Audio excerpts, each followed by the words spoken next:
Shalom, shalom, bien-aimés dans le Seigneur. J'espère que vous allez bien. Demeurez bénis au nom de Jésus. C'est l'histoire d'une de mes abonnées. D'ailleurs, même, elle m'a demandé de partager avec vous. Elle vous lira en commentaire. S'il vous plaît, pas de commentaires blessants, pas de commentaires désagréables. Elle veut juste des conseils. Cette dernière est mariée, ça fait aujourd'hui 15 ans qu'elle est avec son homme. Et ils ont des enfants, bien sûr, ils sont mariés légalement. Lorsqu'ils se sont mariés, l'homme et la femme, pendant les rapports sexuels, l'homme avait pour habitude d'aller à la cave. Et la femme aussi a pour habitude de saisir le micro. Donc, pendant les rapports sexuels, les deux se mettaient à l'aise. Ils ont fait jusqu'à pendant 13 ans. Voilà, 13 ans. Maintenant, en moins de 2 ans, le Seigneur vraiment lui a demandé d'abandonner ce genre de pratique. Que ce soit l'homme qui descend à sa cave, que ce soit elle qui tient le micro. Voilà. Et lorsque le Seigneur lui a interpellé ces choses, elle ne s'était pas arrêtée parce qu'elle avait pris plaisir à cela. Voilà, elle avait pris plaisir au fait que l'homme descend à sa cave et au fait qu'elle aussi, elle utilise le micro. Voilà. Et elle a été vraiment têtue. Elle continuait. Et un jour, lorsque elle avait fait ça, c'est-à-dire lorsqu'elle a tenu le micro de son époux, le lendemain matin, elle n'avait pas vraiment cette facilité de pouvoir avaler sa salive. Et du coup, elle a eu beaucoup de plaies à la bouche, c'est-à-dire dans la bouche et même sur les lèvres. Les plaies sont sorties tout d'un coup. Et le Saint-Esprit l'a encore interpellé pour dire, je t'avais pourtant interdit cette pratique, c'est-à-dire tenir le micro. Ta bouche m'est consacrée. Tu es ma servante. Je t'ai demandé de te sanctifier.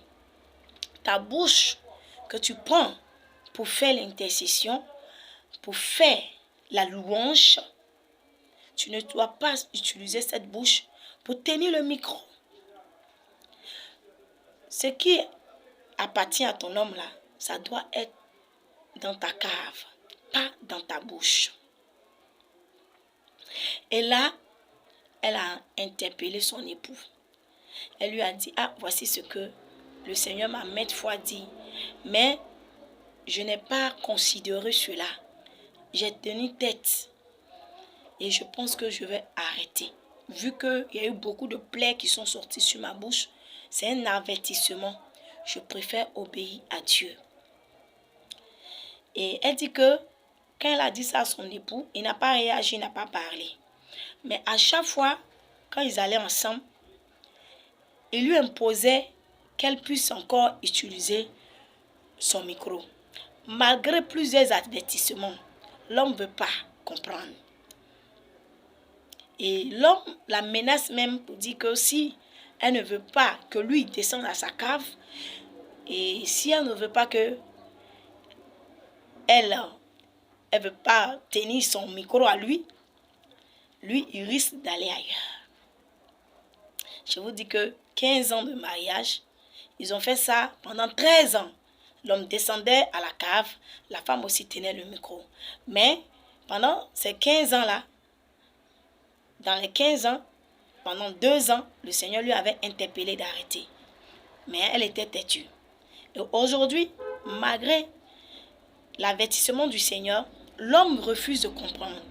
Jusqu'à la menace pour dire que si elle ne le fait pas, lui, il ira voir ailleurs.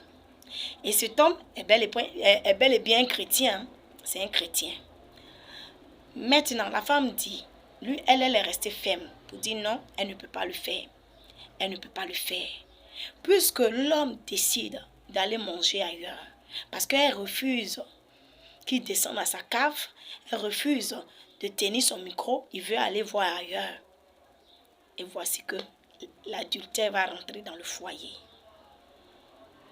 est-ce qu'elle doit toujours rester ferme sur l'orientation, sur l'interdiction que Dieu lui a donnée, sachant que ce même Dieu dit, femmes, soyez soumises à vos maris comme au Seigneur. Donc là, elle a besoin de vos conseils. Soit elle continue à être ferme, ou bien elle lâche prise, c'est-à-dire elle va laisser l'homme descendre à sa cave, elle va tenir toujours le micro, malgré l'avertissement et les plaies qui sont sorties sur sa bouche, parce que l'homme a jugé bon de la tromper si elle ne faisait pas ce genre de pratique. Donc, c'est une histoire de conviction du Saint-Esprit et une histoire de mon mari veut aller ailleurs parce que je ne veux pas qu'il descende à ma cave. Elle a besoin de votre conseil. Elle a besoin aussi de vos prières parce que son foyer est là être guidé par le démon des eaux, la sirène des eaux. Donc, elle a besoin de vos conseils. En commentaire, elle va vous lire. Elle va vous lire. Soyez bénis et bonne journée à tous.